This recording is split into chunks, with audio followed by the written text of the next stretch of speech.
Step 3. Bottling and storage. You can use bottles that have sparkling water in it. Be sure to store in your refrigerator and let them sit for a few days before drinking. Caution: since live yeast continue to ferment in the bottle, this type of sake can spill out in a big way when you open it, so you need to be careful when you do it. If the bottles are stored for a long time, the cap may not withstand the pressure and it may fly off, and your fridge may become covered with sake.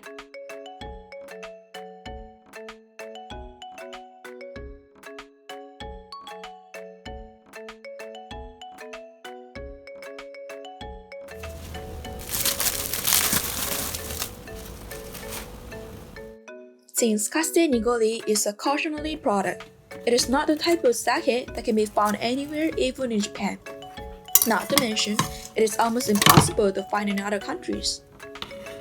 The wonderful things about home brewing is that you can make such活性にごり by yourself.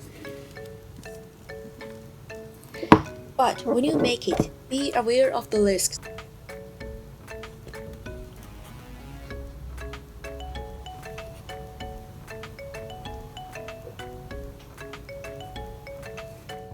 You can use sake kasu for cooking, baking, or even face pack. And it's handy to store them in a Ziploc.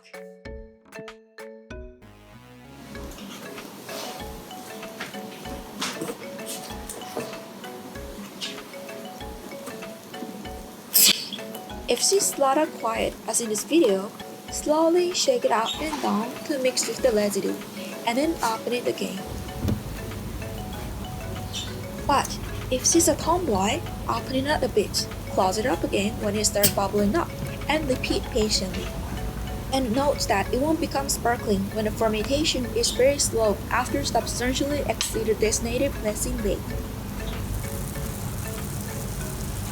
Please perform pressing process 3 days earlier than the designated pressing date, marked on how to brew MiCURA document included in the kit.